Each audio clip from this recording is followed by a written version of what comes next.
Hola chicos, buenos días. Bienvenidos a esta nueva cápsula donde daremos continuidad a los temas que hemos estado trabajando. Como bien saben, en la sesión anterior trabajamos en la toma de decisiones desde el contexto social, es decir, ya hemos visto cómo los contextos, tanto familiares como el contexto social, rodean esta parte de la toma de decisiones. Ahora bien, el tema que vamos a trabajar el día de hoy es los aspectos éticos relacionados con la sociedad.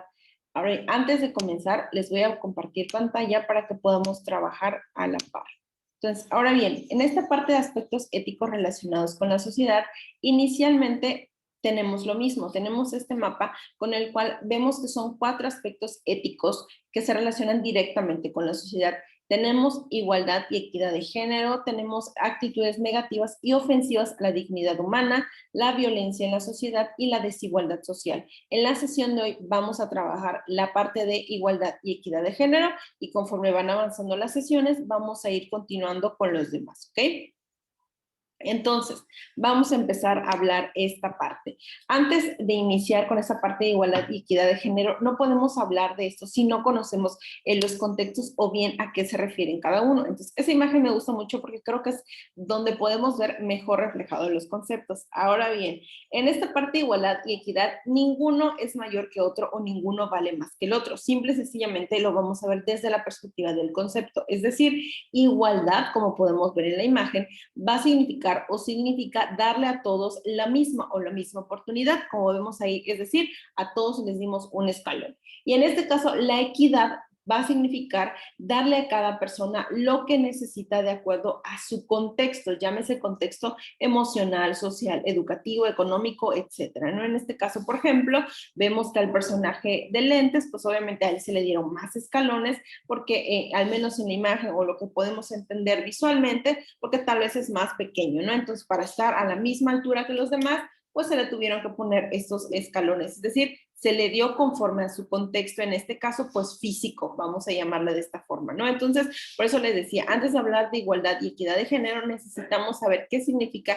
cada uno de estos términos. En este caso, pues obviamente igualdad y equidad. Aclarado este punto, continuamos con la siguiente diapositiva. Es decir, antes de continuar hablando con este tema, necesitamos saber por qué es tan necesario esta parte de la igualdad y la equidad de género. Es decir, como bien sabemos, vivimos en un mundo muy diverso, vivimos en un mundo multicultural. Entonces, en esta parte, muchas culturas nos señalan cómo debe comportarse un hombre, cómo debe comportarse una mujer. Es decir, lo que se espera de cada uno únicamente por la asignación sexogenérica que eso nos dio al nacer. Es decir, como nació niña, pues en este caso se espera tal vez que le gusten los vestidos, que le guste el color rosa, que le guste lo femenino, que le gusten los moños, que le guste el baile, ¿no? Y si en este caso, por ejemplo, la asignación sexogenérica fue hecha hacia un hombre, es decir, que le guste el fútbol, que sea un proveedor de la casa, etcétera, etcétera, ¿no? Entonces, en esta parte, incluso como dice la imagen, se nos señala qué trabajos pudiéramos hacer o qué carrera pudiéramos estudiar o no estudiar de acuerdo a estas asignaciones que se nos hacen. Ahora bien, en esta parte lamentablemente de los roles de género o bien las asignaciones sexogenéricas que se dan, obviamente viene muy reforzado por todo lo que son nuestros padres, nuestra familia, el contexto sociocultural y emocional en el que nos desarrollamos, es decir, en lo que el mundo exterior, el mundo en general nos indique que debemos de ser. Y en este caso, si te sales tantito de esa línea que la sociedad te ha marcado, obviamente viene una parte de represión o viene una parte de juzgamiento, es decir, porque no estás cumpliendo con lo que socialmente se espera de ti. Pero ahora vamos a continuar con esa parte. Entonces, como también señala ahí, se dan ya sea premios o castigos, elogios o humillaciones en esta parte que se reciben incluso desde niños. ¿Por qué? Porque se le dice, por ejemplo, si un niño se cae y llora, obviamente en esa parte está llorando por dolor, porque le duele, porque tal vez se lastimó, o tal vez vamos a ser fatalistas, ¿no? Porque tal vez se fracturó el pie y hay papás que incluso machistas que me tocó escuchar que les digan, no llores, es que solamente lloran las niñas, ¿no? Entonces, aquí estamos hablando de una represión de emociones, no por el hecho de que sea femenino o masculino, sino porque a la persona, en este caso el niño, pues tiene una herida grave tal vez, entonces, pero obviamente ante este señalamiento cultural de que no puedes llorar porque solamente lloran las niñas, o aguántate como hombrecito, o eres hombre porque estás llorando. Entonces, todas estas palabras o estas frases que puedan ser obviamente que puedan lastimar estas infancias, van a reforzar este comportamiento del rol que se le está asignando. Es decir, con este niño tal vez crees que es decir, no debo llorar, o si lloro, o no puedo ver, o no me pueden ver llorando, porque obviamente van a pensar que soy débil. Y en la asignación que se me dio, es decir, cultural, como soy hombre, no pueden ver que sea yo débil, porque pues soy un hombre, tengo que ser firme, ¿no? Entonces, en esta parte, incluso estos estereotipos, ¿qué hacen? Pueden desalentar la realización de una conducta. Es decir, porque obviamente en esta parte, como les señalaba, hacemos esta parte de reprimir todo lo que puedes o no puedes hacer solamente por el hecho de lo que la sociedad va a decir o no va a decir de ti.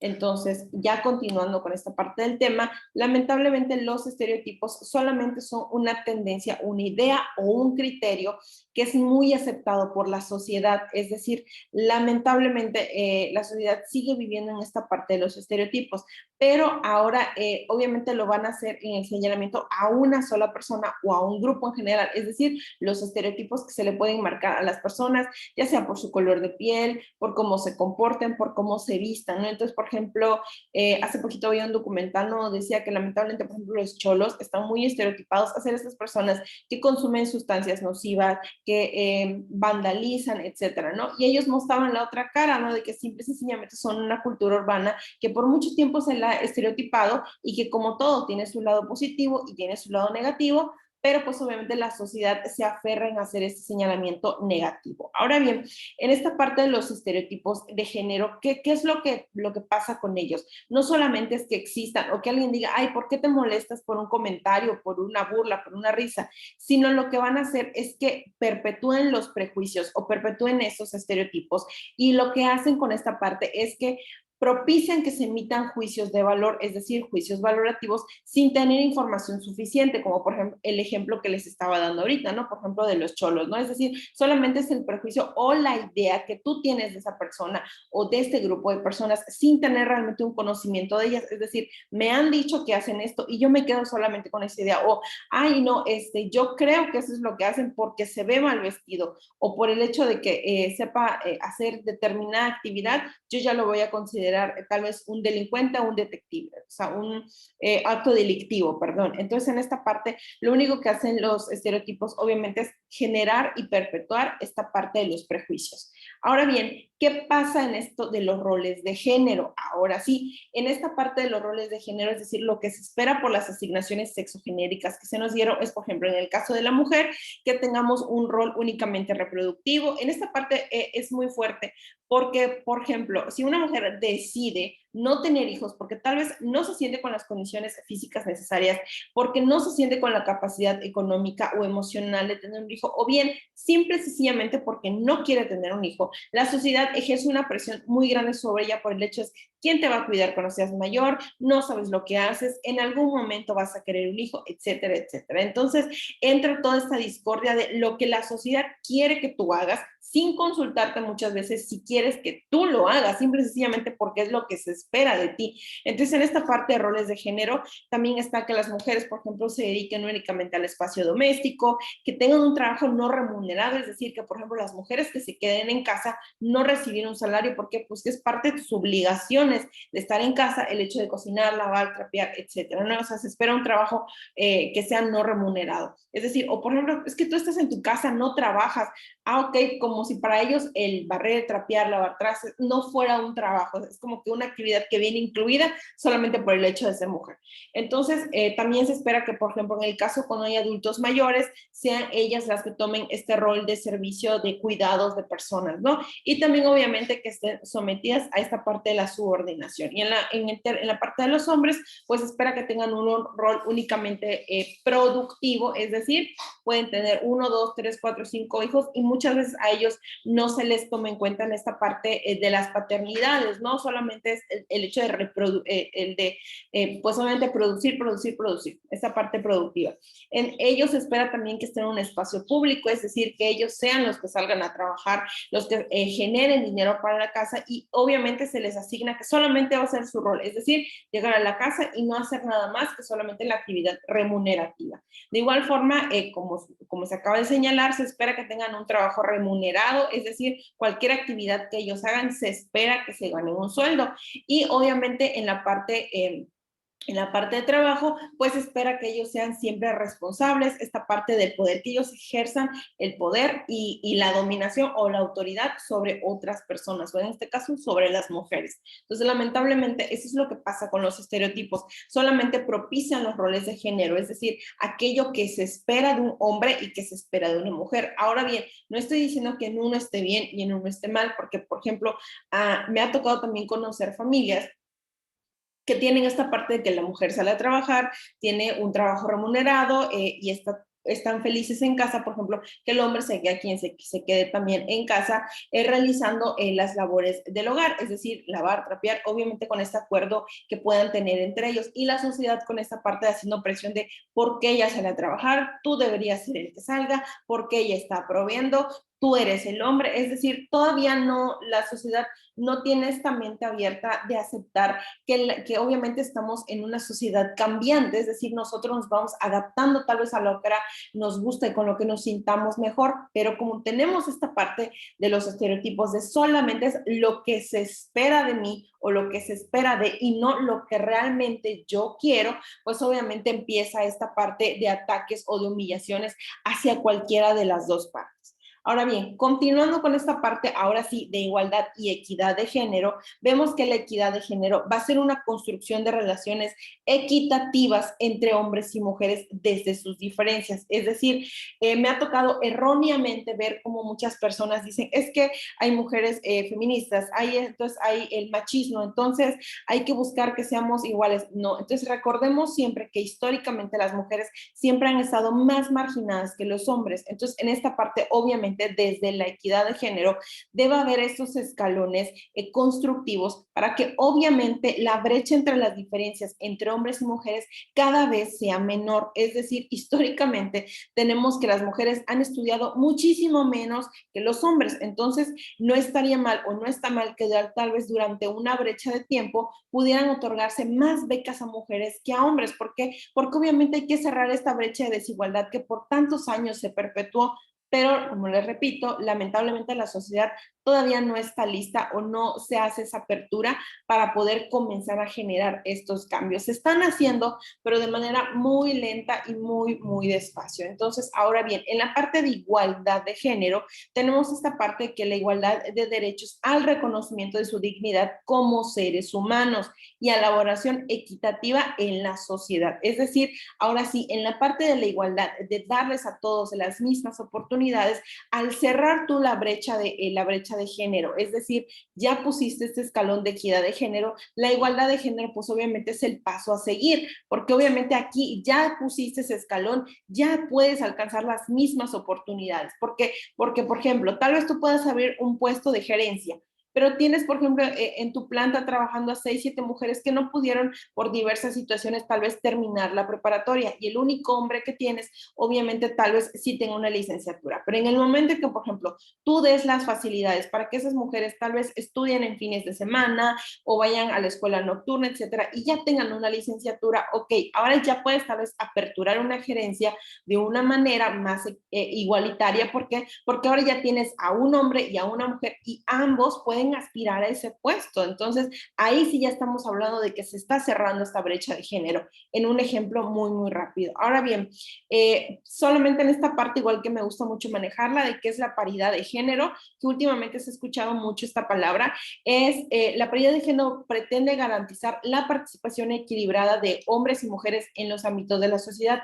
Un ejemplo muy claro que tenemos es que en el 2015 se emite esta ley de paridad de género en manera electoral, es decir, antes, por ejemplo, la Cámara de Diputados y Senadores estaba conformada prácticamente en un 99% solamente de hombres. ¿Y qué pasaba muchas veces? Ponían a candidatas, cuando se da la primera ley de paridad de género, ponían a candidatas mujeres con hombres como suplentes. Obviamente, por ejemplo, al ganar la mujer el cargo, ella mágicamente tenía que renunciar porque se enfermaba, porque se embarazaba, pero obviamente esto así estaba planeado. La hacían renunciar para que obviamente el suplente, que era hombre, subiera al cargo principal, ¿no? Solamente lo hacían para cumplir con esta cuota cuota de paridad. Entonces, obviamente se modifican las leyes y ya esta reforma de paridad de género, ¿qué pasa con ella? Se solicita que en este punto tanto la mujer como el suplente sean mujeres para que se evite esta parte del juego de que hacer que renuncie uno para que quede el otro, ¿no? Y de hecho, en la legislatura que inició hace 3 años,